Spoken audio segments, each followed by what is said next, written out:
Tales from the Video Store. Like us on Facebook, follow us on Twitter, donate on our Patreon page, subscribe to us on YouTube, Apple, Spotify, or Google Play. Join our Tales from the Video Store group on Facebook and share your latest viewings, notes, and images. Additional content can be found at videostoretales.com. Make sure you rate us or give us a recommendation. The more we have, the more content we can provide. Now, on with the show. She was a rich woman, she had rich taste, she felt Garrick the blood Lane, run and Lee through her Bridges. veins. This is Tales. She liked the life she had, she loved her big cats and the beauty of being untamed.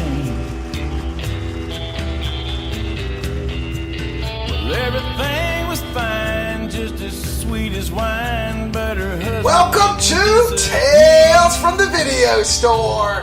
Ladies and gentlemen, we're still here. The satellite version. Kind of. But guess what? We have Lee here. He's via satellite today from Forest City. Say hey, Lee. How's it going? So he's here. From the compound. Yeah, in the compound. I can't see him because the computer's facing Doug, but that's all right. They talk more. What they say is much more important than me. So, how we doing, fellas? Good. You're doing pretty good. I can't believe it. We've actually done another one. We've slowed everything down. It's ironically funny.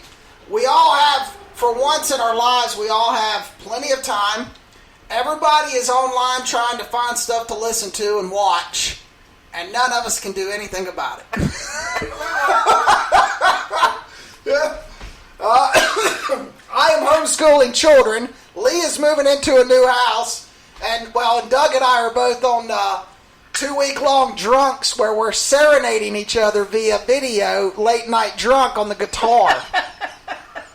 You missed it. I got a text from the other day, Lee, from Doug, and it just said, "I'm going crazy." And then a video came through, and it's him playing the guitar, and he's like, "Fuck yourself, lick my balls." So I decided to get my guitar out, being drunk, and I gave it back to him. And before you know it, we were going back and forth. That's how, yeah. If we could be using that. I don't think I missed anything. Yeah, I was getting ready to say, all that valuable time we could have been doing something else and working on the podcast or something. Yeah. And we're serenading each other in a drunken stupor. Great. But Seemed like a good idea at the time. It did seem like a good idea. It was fun. It was good memories. But I have watched a whole bunch of stuff, but only remember like 3 things. But hey, so all I remember, so I think we're good. All right. Well, we promised everybody before the aliens did come and plant the coronavirus on the Earth. We did promise all our fans that we were going to do the color in your space. Color out of space. Color in your face. We promised everybody we were going to do that one, and then everything got kind of sidetracked and derailed. The color out of space. You would like to introduce this lead via satellite? Sure. It's a new movie. Came out a few months ago from Richard Stanley, who has not directed a movie in 25 years. And it's based on a HP Lovecraft short story. And it pretty much follows the short story, with the exception of updating it to modern times. Which is, this family lives on a farm, and a meteor crashes, and it's sort of the earth absorbs the meteor, I guess is the best way to say it. And just things go insane. Like, it starts affecting the water and the wildlife, and it starts affecting the family, and just everything, It basically it mutates the area around their house, And things just become more and more insane. And, insane is one way to put it, Lee. I mean, it's just a crazy movie. Well, who wants to start? Doug, what did you think? I loved it. Look, it's a really crazy story. Like Lee said, this light comes down, and then there's like a meteorite that crashes in this family's front yard, and then it starts to kind of spread. Almost like a virus. Yeah. It starts off, there's like some strange looking plants, and then it starts infecting there's like some crazy looking insectoid looking things. And then eventually the family kind of gets taken by it. Once it gets I guess it gets in the water, and that's when it all kind of goes down. They've got a well in their front yard. The biggest thing I took away from this movie, other than just it's a very unique story, because it's not really necessarily about like some creature. It's just about this color that infects things and kind of turns things into these kind of crazy creatures. Nick Cage is cagey in it. I mean, I'm always going to love the guy. He's got some really funny parts in the movie, just his dialogue and how he acts. But once it gets down to like the last 30 minutes, that's when the shit really goes down. And that to me was like, the direction of the movie, I thought it looked great. I thought it was well shot. It didn't look like it was made by somebody who's been out of the game for 25 years. And once the shit kind of really starts to go down, there's like an alpaca monster, and there's like a couple of the family members like meld together. All practical effects, which I thought looked really cool. It basically was like Richard Stanley just being like, I've been out of this game for 20 plus years. Give me the craziest shit I can find and let me do my thing with it. And that's exactly what he did. And Cage is the perfect actor for this movie. Yep.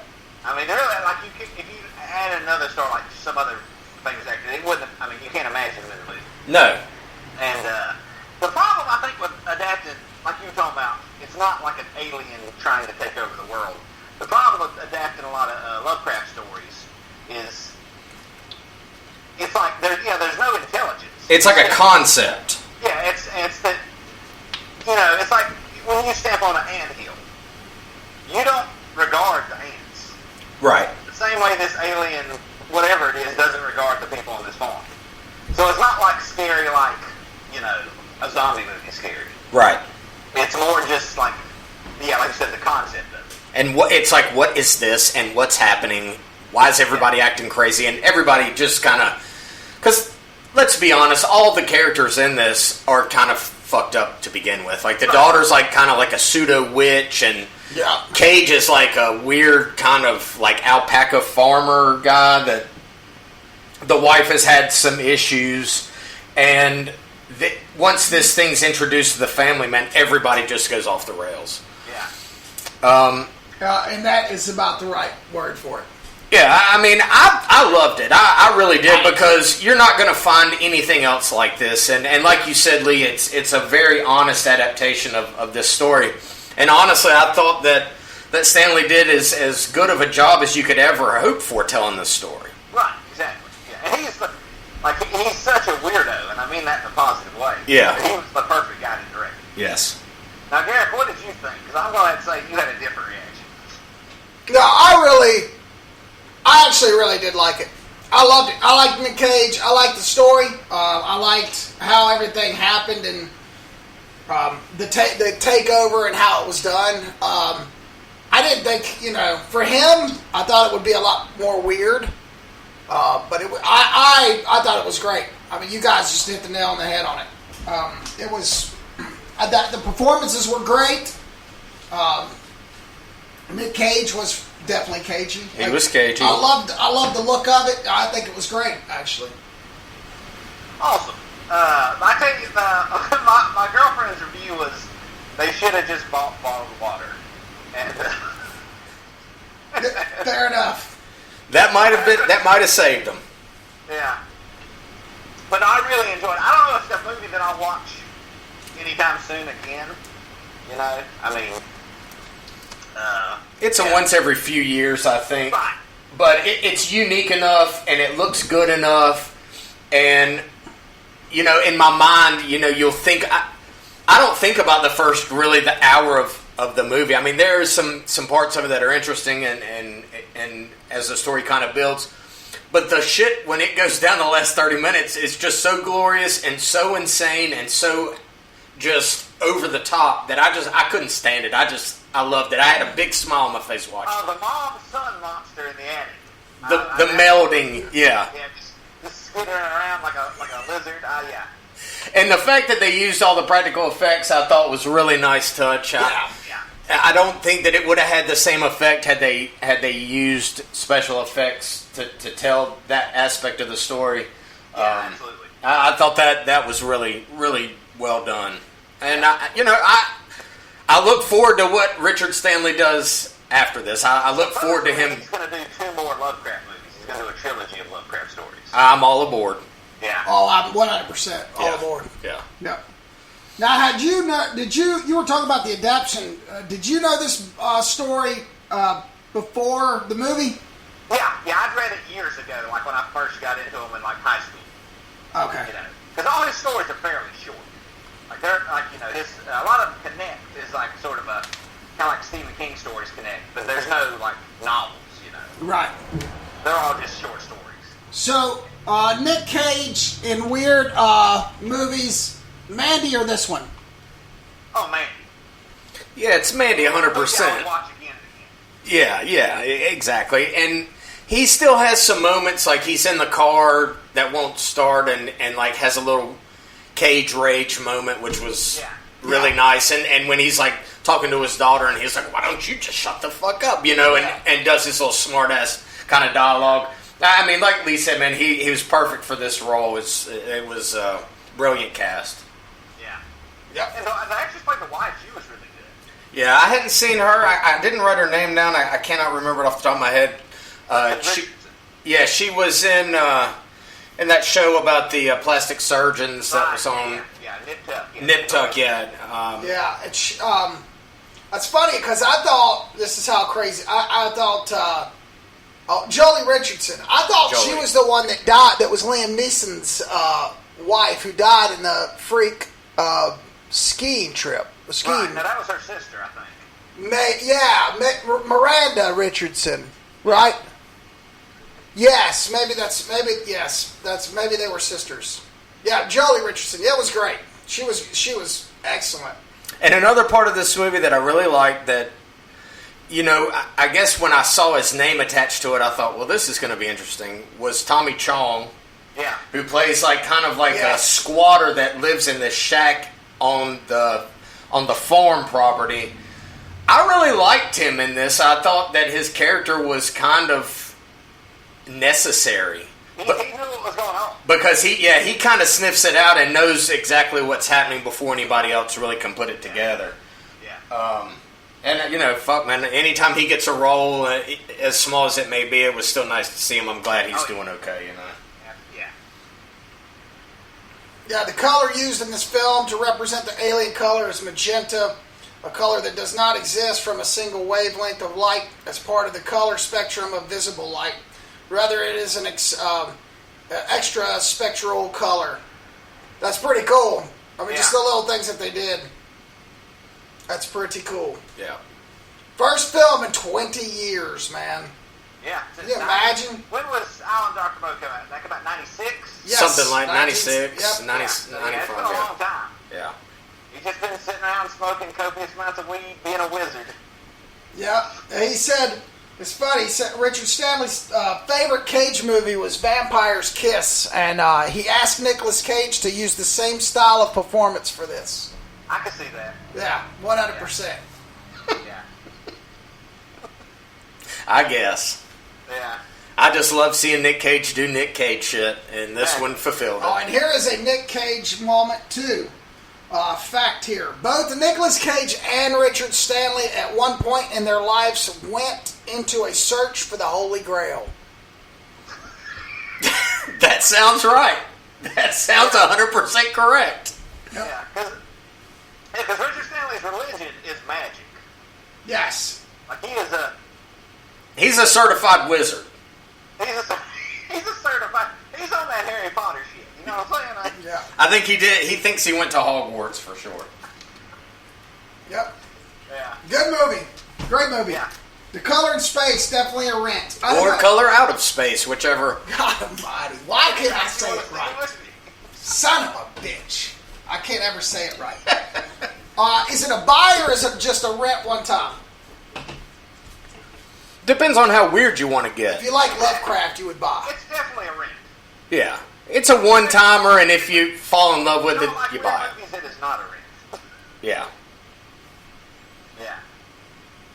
But if you're really in the, if you're a big Richard Stanley fan or Nick Cage fan or Lovecraft fan, I'd say it's a buy. For sure. That's what I'd say. If you were a Nick Cage, yeah, 100%. Great. All right. Well, that is a much better pick than our next choice that we've all, since we've been COVID, everybody and their mother has been shut in, stuck watching the Tiger King on Netflix, and it's gotten so much social media, it's so much popularity that apparently the cold case of Carol Baskin's husband that she fed to the tigers is getting reopened. I'm sure that wasn't what she wanted when she agreed to. I'm sure not. So anyway, let's talk Tiger King. Go ahead, Doug. You guys know that 35 million people have watched it in the last 10 days? Yeah, it's just crazy, dude. Yeah. It's really, even though the story, yes, is about tigers and what have you, it still is more like, what the fuck is that? It's still just a character study. Right. Of. We're in the middle of something. Just get to it.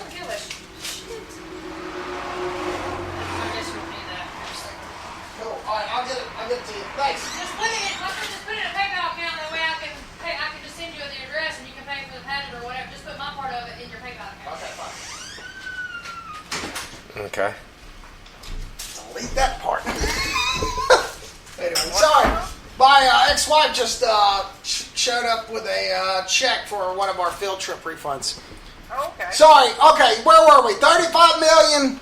35 million people have watched this in the last 10 days. God. Well, that's because they have nothing better to do. Well, yeah. I don't think it would have such popularity Yeah. in a different setting. Funniest thing ever. But it's really just, to me, it's a character study. And they do a really good job of kind of building these certain real-life characters in a certain light. They paint them in a certain light, and then they start telling some truths about these people. And once the ugly truths of these people start to come out, you realize that every single person in this thing, save the girl who gets her arm bitten off and the guy with no legs, are just some of the absolute worst human beings on the planet. They're just all fucking terrible. All of them. It's 6 hours of garbage, people. Yeah. And I could not stop watching. Yeah. It's yeah. a massive train wreck that I couldn't turn away from. I couldn't get my wife to get into Game of Thrones or anything like any of the great episodics that we've been watching over the past couple years. But she sat for a whole day and watched this. Yeah. It's so funny because you really think about people like that and you're like, it's amazing that people like that, and anyway, let me go back. The documentarian walked into this. Now he's a millionaire. He'll get to do another one. But he really did he was following a snake, wasn't he? Or a snow leopard in the back of a van. And he said, "What is this?" And he followed that lead. Yeah. And ended up in this story at the perfect time. Yeah. And I've got funded. I'm sure he was showing people dailies, and people were just like us. This is the most wretched story I've ever seen. Crazy. Yeah. It's something, and the whole thing, just the hate that Joe Exotic had for this woman, and how he just allowed this one singular thing to just basically destroy his entire life. It's a cautionary tale, you know. And the movie or documentary, whatever you want to call it, you know, the thing's supposed to be about tigers, and it's not about tigers. It's basically just about people allowing other people to just wreck their fucking lives. And not only does his life get wrecked, but basically everybody that's associated with this whole thing in some way or another. Besides Jeff. Jeff managed to somehow... Well, for now. Yeah. But he's a fucker, too. He's the worst of them all. You know... Jeff looks like if Monster Energy drink was a person. Yeah. Yeah. Yeah. He had bedazzled jeans and affliction shirts just for days. I hated him right when he was introduced. I was like, I hate this fucking guy. And then as it goes on, you learn why you hate him. Trust your instincts, you know? Yeah. Did Carol Baskins kill her husband? Maybe? Yes.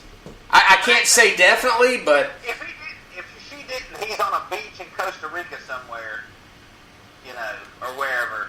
Either he disappeared of his own volition, or he got murdered. There's only two. I mean, because the guys who are worth millions of dollars don't just disappear off the face of the earth And leave their money to... and leave their money to their Yeah. insane soon-to-be ex-wife. Right. Yep, Yeah. I So- agree. Now, was Joe Exotic a bad guy, or did he let his hate for Carol Baskins basically implode his whole life? I think that anybody that gets in this kind of game where you've got fucking tigers everywhere. It's not reality. Yeah.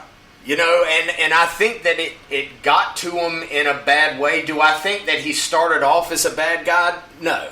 I think he was just a really odd, eccentric redneck that somehow was able to fund gathering all these animals to do a zoo. And I think initially that he probably got into it to do the right thing, but in getting involved in this game, as the documentary kind of shows, all the nefarious things that he had to do, you know, Right. selling these cubs and wheeling and dealing with these dirty fucking people. It's just a matter of time. It's like the old saying goes, you know, you lie down with dogs, you wake up with fleas. I don't think that he got into this necessarily as a bad guy, but the longer he stayed in it, it destroyed him, dude. Yeah. Oh, yeah. You know? That's some crazy stuff. I don't know how anybody... I couldn't imagine the meat. You know, they kept going back to how they'd run out of meat. Could you imagine? Like, dude, I feed 5 kids, man. You know what I mean? Like, 5 Well, kids. and that's Could you imagine tigers? The Like, things holy that he had shit, to do going to the Walmart and getting all this food that they couldn't sell to feed not only the animals, but the people who were working for him. Yeah. You know, it's... Yeah. Seeing him pick that rancid meat out of there, that was rough. Yeah. Yeah, and just everything about that whole lifestyle of running this zoo, it just doesn't seem real to me. It's like so outlandish and so something that I would never even consider. You know, I love animals as much as the next guy, but I don't want to keep them. Yeah, God no. You know, and the And things that Jeff piece of shit was putting them in a suitcase and using them to go get, yeah. like, swinging parties and...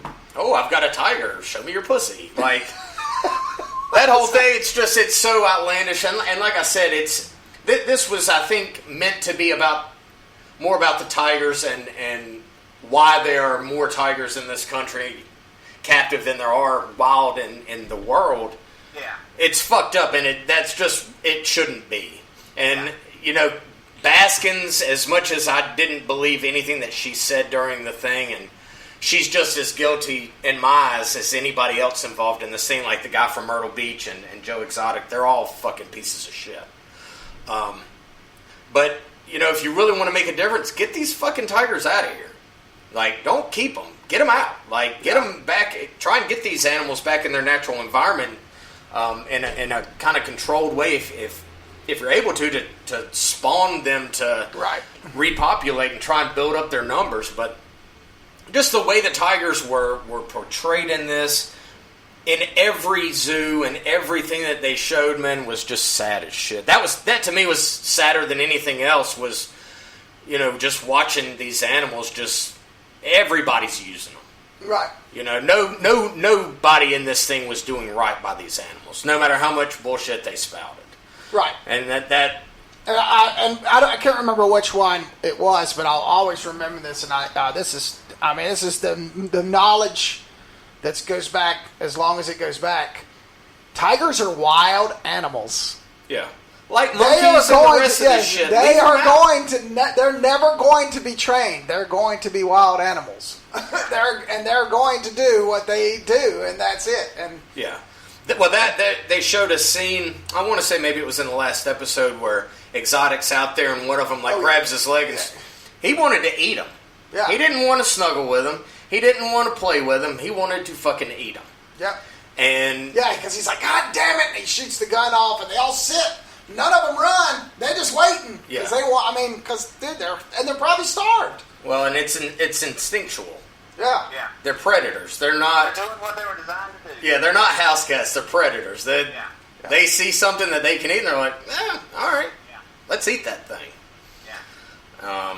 But you know, at the end of the day, even through all the shit that this exotic dude did, you know, for him to receive a 20-year prison sentence over it, when really it was more about this proposed killing thing, paying this dude to kill this woman, which I don't think. I just felt like that whole thing was a setup, and then I guess the prosecution felt like, well, they had to just throw the book at this guy. But the things that he's in prison for, I think everybody that was in this thing, you know, the guy in Myrtle Beach and Baskins and all these other people, they're all guilty of doing the same exact shit. Yeah. And he just ended up kind of being the fall guy for everybody. Because he was a character. And a fucking moron. Yeah, but he was the one, like he wasn't go see the Tigers, go see Joe Exotic at the zoo. So he was the one they could be like, that's the problem. Yeah. And he's, you know, like you said, he's a gay redneck. Keeping straight boys as husbands with meth. I mean, all that. I was like, what is happening, man? And then the other dude, Myrtle Beach, has got different wives. I mean, dude, it's crazy. I should have done that. Subcultures that you don't know anything about. Like before this, I didn't know that people who kept big cats were giant weirdos, other than Mike Tyson. Yeah. Yeah. But apparently that's just the culture of people who keep big cats, and they're all just colossal weirdos. And somebody says that at the very beginning of the first episode. They're like, now these cat people are the fucking craziest people in the world, and I can't argue with it. Yeah. Nope, I can't That either. girl, after she got her arm amputated, she went back to work 5 days later. Yeah. I wouldn't go back to work 5 days if I had a cold. Yeah, that whole thing was very strange. Yeah. And did you notice as soon as she got her arm bit off, Joe went and put his EMT jacket on? Yeah. Like he was going to do something about it? Yeah. Like that was the important thing. Yeah. Oh, God, what a crazy bastard. So if you got 7 hours... Yeah. If you got 7 hours to kill, which I'm sure a lot of people these days do, you should check it out. It's definitely a character study of... If you haven't seen it. Yeah, if you haven't seen it. And I would say the majority of people probably on lockdown have seen it.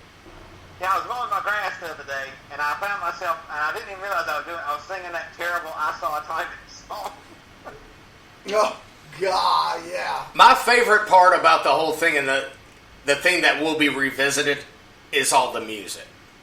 Like, the performances, Joe Exotic's songs were just some of the worst I've ever seen. Oh, yeah. And that's okay. I like bad music from time to time. Right. And that there's nothing just better than him singing about the things that he liked to sing about. It wasn't even him, though. Well, whoever it was. Whoever it was. That makes it weirder that he was lip syncing. Yeah, it's like Milli Vanilli. He must have been making a bunch of money, though. Their green screen stuff was terrible. Did you see that at the beginning? Yeah. Oh, yeah. Wow, it was horrible. But whatever, they were pumping out a lot of stuff. That was my big thing was after the first 2 episodes, I'm like, how did he take care of all those lions, do all those daggum newsletters and videos? Like, when did he ever have time to do all that? Meth. Oh, yeah, I guess. There's a method. You use the meth, and you find time in the day to do all the crazy shit that your scrambled brain wants to do, I There's not a suppose. meth shortage in Oklahoma. No, definitely not. Well, there you go. 7 Hours of the Tiger King. If you haven't seen it, you might as well be like everybody else and check it out. If you got 7 hours. Sure. Well, what else? Do we have anything like substantial that we watched in the last month that we want to talk about? Or is that it? I watched something Doug talked about, I think, 2 episodes ago. I watched Knives Out. Okay. And I'll say this, it was the best made okay movie I've seen in a long time. Like, everything about it is excellent. It looks great, it's got a great cast, the acting's great, the production design, but it's just okay. Yeah. Like, I'll probably never watch it again. Mm-mm. How did you like that accent? I knew the accent was coming. It was not the worst. I mean, it was okay. It was pretty fucking bad, dude. Oh, it was bad, but I knew it was going to be bad. Yeah. Yeah. Yeah, that's a movie I would still that's still in the queue to watch. I mean, you should watch it. Tell us what you think. I mean, it starts off as, you know, a whodunit, then it's like it's not a whodunit, then it becomes a whodunit again. You know, it's I think there's a problem with directors where there's nothing wrong with being a mid-budget size director. Right. I think everybody wants to be a huge director. Like when Ryan Johnson directed the Star Wars movie that came out a couple years ago. The movie he directed before this. Yes. He's The Last not a Jedi. big director. And there's nothing wrong with directing smaller movies. You know. Just like I'll tell you, like a guy we've talked about a long show, like Wes Anderson, I think he knows exactly the size movie he should be directing. Yeah. And I think there should be more directors like that. Like, you don't have to direct a Marvel movie or a Star Wars movie. You can just do, you know, your type of movie. You know. The House was killer. The House was, like I said, everything about it is great. Yeah. But when you add it all together, it's like, it's less than the sum of its parts. Is the thing I can say about it. Yeah, it's a sad truth. I agree with you 100%. And it's not terrible. It's just, it's okay. It's like a grandiose looking average movie. Yeah, exactly. Yeah. It had an all-star cast. I got to see it now. I just thought, and like I said a couple weeks ago, I just felt like having this all-star cast, I just felt like it was kind of underutilized. Right. You know, you've got like just all these A-listers, and they really most of them just had a couple of lines here and there, and I just felt like it could have been built better. Yeah. Yeah. You know. Did Ryan Johnson write It's it? a movie that's advertised. No, it isn't. Yeah. Was it original? Was it a Ryan? Did Ryan write No, it? it's original. Yeah, yeah. So it's original. Yeah, it's not based on a book or anything. It's, you know, more based on a style, like sort of Agatha Christie style mystery. You know, sort of whodunits. And there will be a sequel that's not supposed to be connected, but it'll still have Benoit Blanc. it'll still have the main detective. Yeah. Yeah. I'll watch it. Yeah. I guess. Yeah, sure. I'll redbox it. Yeah, like you say. I mean, I didn't hate it. It's just okay, and that's all right. I will say that Chris Evans is great. Evans was very good. Yeah. He's he's the one guy who knew what movie he was in. Everybody else, you know, yeah. Yeah. And Christopher Plummer was great. What little he's in it. Yeah. I love that guy. Yeah. Yeah, Ryan Johnson wrote it too. Oh, I'm sorry. I interrupted you. Go ahead. No, I just found out Christopher Plummer's Canadian, not British. Huh. Yeah. I did not know that. Very strange. Yeah, it got. So Ryan Johnson wrote it too. So yeah, it's an original screenplay. I gotta give him that. That's pretty cool. Oh, you know, I give him all the credit in the world for doing it. it's you can just.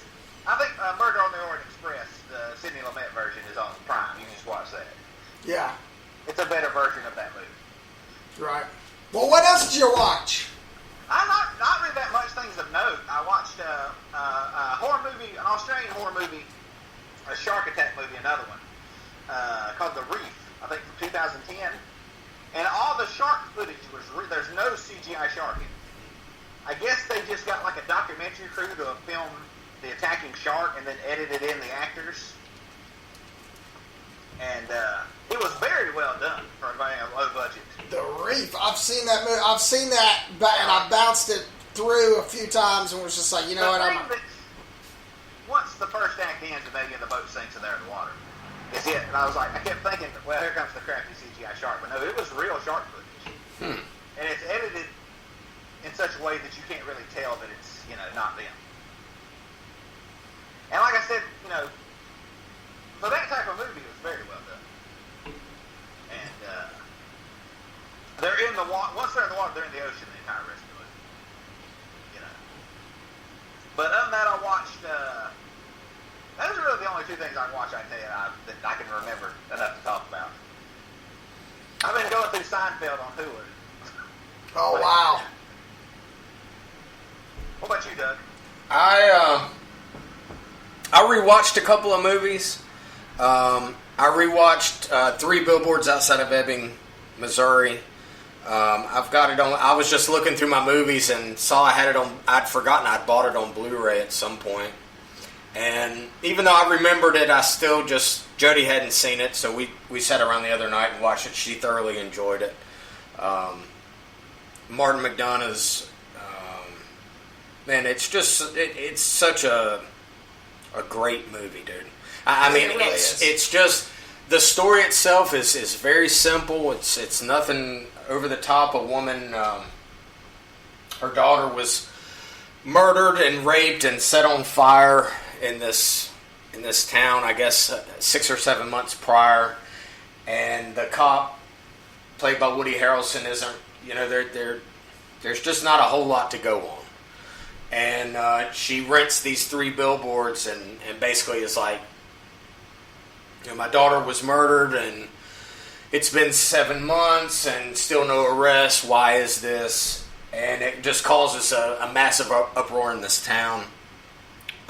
Woody Harrelson in it is fantastic. Man, that's as good as he's ever been in anything. He's that good in this. Oh, he really is. Even though he's not in the entire movie, I'm not trying to spoil it, but he is just so fucking good in this.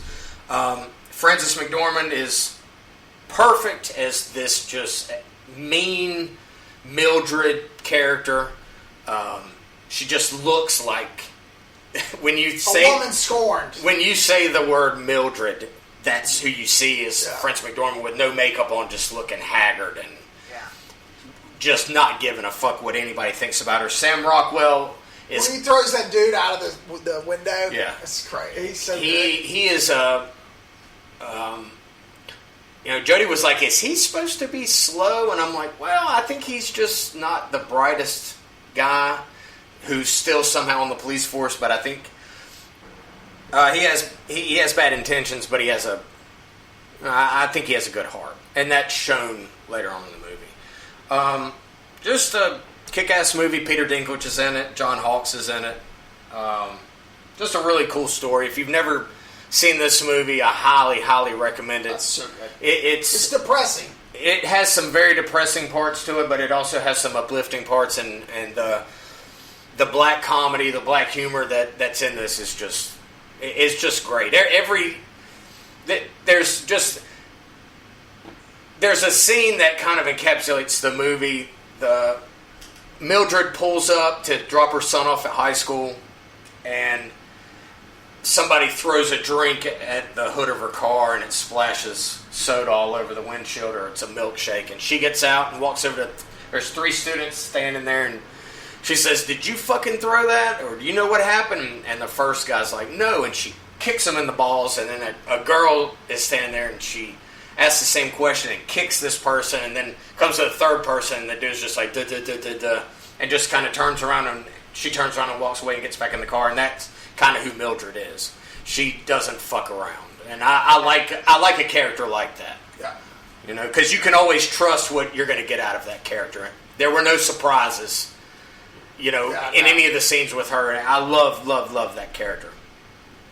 The other movie I watched, I don't know why. I just got in the mood. I was going through Prime and Netflix, and you go through the movies on Prime, and it seems like every 15 movies, fucking Hereditary comes up, and I'm like, God damn, why is this so pushed on here?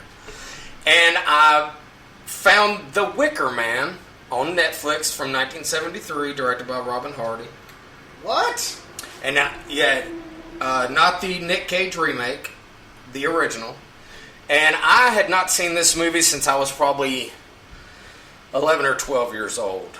And I just forgot how much I loved it. It's just so good.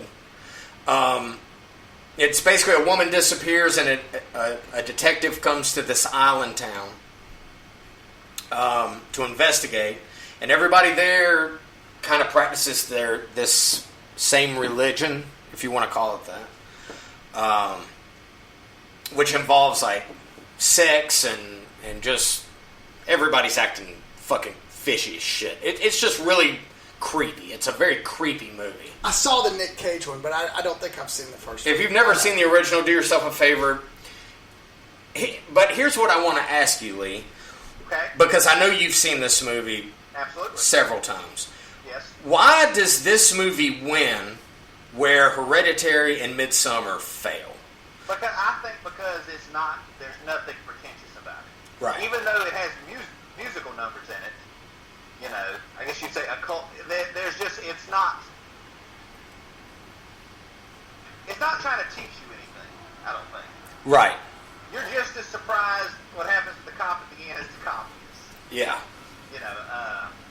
It's just trying to say that it's like Color Out of Space, like HP Lovecraft. It's just a matter of fact. Yeah. This is happening. Yeah. And there's nothing. It doesn't think of itself. I don't know, being above being a horror movie, if you want to call it a horror movie. Yeah, I'm not even sure it's a horror movie. Right. Whatever. Like I said, a folk mystery. I don't really know what to say. It really like Hereditary, Midsommar, all other movies like this are basically they're just the Wicker Man. They're retellings of the same fucking story. Right. And it's just Robin Hardy got it. He hasn't directed that many things. Uh-huh. And he did a sequel about 6 or 7 years ago called The Wicker Tree, but I've heard it's terrible. I've never seen it. And it's I don't know. It's like Texas Chainsaw Massacre, the original from '74. It's like perfect in a setting. Like The Wicker Man, like Christopher Lee tried to pay film critics to see this movie when it came out. He's like, I will buy your ticket. You can still say you hate it because he was so proud of it. Yeah. That he just, he's like, you've been in so many bad movies and he really wanted people to see this movie. Oh, he's not in it a lot, but when he is, like the last 40 minutes, he's fucking awesome. Oh yeah. And the last scenes, man, where he's like standing on this hill and his fucking hair looks like it's on fire because of how crazy he's gotten and how all these people are kind of under his spell. It's really amazing. But watching it, I thought back to a scene in Being John Malkovich where John Malkovich and Charlie Sheen are talking, and he's talking about this girl and his experiences, and Charlie Sheen says, "Hot lesbian witches, think about it. It's genius." That's what I felt like in this movie watching it. I was like, oh my God, this is fucking perfect. It's genius. Yeah. And if you are somebody out there who, unlike the three of us, really liked Hereditary, really liked Midsommar, I suggest you go back, pull up 1973's The Wicker Man, and see this style, this kind of cult telling done right. And also, it doesn't. You're so tipped off in Midsommar that something's not right. Yeah. And you're tipped off in different ways in The Wicker Man, but you're not, like, 20 minutes into Midsommar, those people should have left. Mm-hmm. Like, disappeared. They should have just got up and started walking. Yeah. We would have. Yeah. There would have been no questions asked. I'd have been like, dude, I'm out. I don't have to stay here. Yeah. I'm leaving. But You guys are fucked because up. he's a police officer in the Wicker Man, you're sort of with him. You know as much as he knows. Yeah. And you sort of find it out when he finds it out. And I think that's what makes it a better movie. Yeah. You're on the same page as the protagonist, where in Midsummer, you're sort of ahead of them. You see, like, oh, that's not right. Well, you both see the same thing, but for whatever reason, they're not reacting properly. Right, exactly. If that makes sense, yeah. But that's what I watched. Awesome fucking movie, The Wicker Man. Don't fuck up and watch the remake with Nick Cage, because it is not the same movie. The original Wicker Man is on Netflix right now, and I highly suggest people who haven't seen it or like this kind of genre movie about cults, this is fantastically done. Yeah. This is the real deal. I'm going to check that out. So that's what I watched. Okay. Well, I did, I guess, and I'm sure we've talked about this, but we haven't been very consistent on our cast, so I can't remember. But we finally got Disney Plus. And with the COVID thing going on, Disney was pretty awesome, and the movies that the movies that were in the theaters when all this crap hit the fan, that got kind of forgotten, they decided to put on Disney Plus. So we watched Onward, the latest from Pixar about the magic. It was wonderful. It's a lot of Dungeons and Dragons theme. It's about these two elves who I already hate it. yeah, two elves that embark on have 24 hours to bring their dad back for a day, and they find a magic stick. And it's really great because it's talking about how, cell phones and everything's taken over all the magic, and there's no magic. There's a lot of great themes, a lot of great people in it. Tom Holland and Chris Pratt are the brothers. It's very well done. It's a Pixar movie. I loved it. I loved it. But, it's a Pixar movie. It had a good theme. It was very good. No? Just not a Pixar guy? I guess not. I'm not much of a Disney guy either. Well, I liked it, and I watched it just because, heck, why not? It's, Yeah, okay. I can't go anywhere. Yeah. We don't have anything else to do. That's right. I would just rather not be tortured while I'm at home being tortured. Fair enough. I'd like to at least be entertained while I'm at home being Fair tortured. enough. Well, then you might like this. I don't know if either one of you guys have seen this, Okay. but I started the first season, and I'm halfway through the second season of OZARK. Okay. And Oh, it the is... first season. It is fantastic. Yeah. I was trying to figure out how, I guess Jason Bateman and his writing partner, and I can't remember his name, and I'll get that right now, but they must be able to do anything, because I was trying to figure out how on the God's green earth you would pitch that as a show that would be very interesting, because, I get it, but how do you pitch that we're going to do all this stuff in Missouri on a lake? Like, it just... Because it's Bateman? It is so good. He's so good, dude. Yeah, like just the way he talks his way out of it. Bill DeBleek is the writer and creator with 10 other guys, and Jason Bateman's directing a lot of episodes. But man, it's good. Have you seen it, Lee? I've seen the first season. Oh, so good. And maybe a couple episodes of the second. The only problem that I have is these guys are in Missouri and they sound like they're from the South. Is that something? Do rednecks sound like that everywhere? Do they? Do they all sound stupid all the time? I thought that was a Southern thing. Have you ever been to Missouri? No. I've been to Chicago. It's close enough. No, not really. Missouri is a lot like Arkansas. It's very outdoorsy. There's not a whole lot of metropolitan areas in either of those states. A lot of the people are hunters and fishermen and that sort of thing, outdoorsman types, and I guess that's just kind of comes with it. Opiate growers. And maybe not the highest, like North Carolina. Not the highest educated people. You can go, you can go anywhere in North Carolina and find a fucking idiot. I mean, they're everywhere. They're everywhere. A dumb redneck, if you will. I mean, they're everywhere, and it's just like that in a place like that. It's everybody. I don't think talks like that, but it just kind of gives it more of a like. I don't know. I guess the vibe they're looking for. You know, these kind of drug running.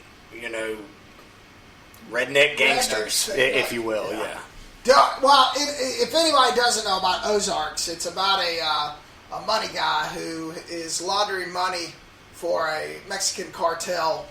Finds out in the first episode, minutes into it, that his partner had been skimming, or his whole firm besides him had been skimming money, and they're all killed pretty quickly. And Jason Bateman, the lead, is having to talk his way out of dying, and comes up with this crazy scheme that he's going to go to the Ozarks, and there's all this money and all this opportunity to launder money in the Ozark. And that's how it starts. And they do a nice twist to find out that his wife is cheating on him. So... And you just answered your own question. You asked how this got made. It's because of the first fucking 5 pages of that script. Oh, the first 15 pages. Is like, the shit goes down immediately, and you're like, oh my god, this dude's right in the middle of it immediately, and that's how it got pitched. And it's what's crazy. So he was the best part about that, most ironic part that's just drawn me to it is that, you know, the chase, sure, and, you know, he's got to get this $8 million laundered, but he ends up running into all these people that are just equally as awful. Like, he thought he was just going to kind of bring his slick city stuff into these guys, and hey, he's going to throw his money around and everybody's going to be good, but everybody's as crooked and as awful as he is. Yeah. And it just turns into this really, I don't know, man, it's great. And that may have something to do with the dialogue like you're talking about. They want these characters to come across like they're stupid, but they're not. They're not. They're cutting at one point in season 1. They cut a baby right out of a girl's wound. I mean, it's people not to be fucked with. Yeah. So that's where I am, and that's probably where I'll be until season 3 just came out. I'll probably binge watch it the next couple days. But that's all I watched. Nice. Well, do you have a pick a flick, or are we not pick a flicking? I do not have one for today. I'll have one for next week. It's totally fine, man. Here's your pick a flick. Okay. Just get on your fucking streaming service, and there's thousands of movies out there dying to be watched. Yep. I really want to do Uncut Gems. We were going to do Bond, but Bond has been postponed because of the COVID, and because of our schedules and the situation, we wouldn't be able to consistently cover Bond. I have watched them all. Right. I have watched. You're going to be stuck watching every Bond. Every one. I've watched every Bond movie. They're all streaming on Prime now.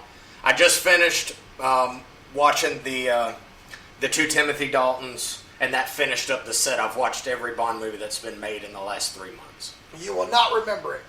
I don't remember them now, but I'm just telling you, I've watched them all. I started testing for my real estate test, right? Spent $500 on that class. I had everything ready, and then had to take Christmas off, come back and finish the rest, and then this happened. The day I was supposed to go take my test was the day they really started going, nobody's going anywhere. Yeah. By the time I get back in, I'm going to have to retake that test. Lee, can you watch Uncut Gems? I can probably make that happen. I would like to do Uncut Gems next time we meet, if that's something that you guys think is possible. Because I have seen it, and I cannot wait to talk to you guys about it. Okay, all right. Let's do that then.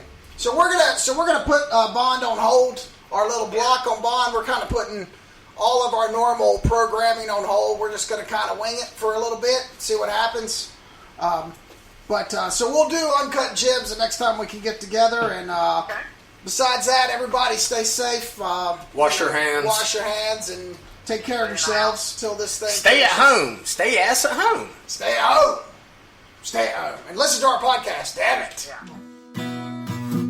You can fuck yourself. Fuck yourself! You can fuck yourself. Fuck yourself! You can fuck yourself. Fuck yourself! Go fuck yourself.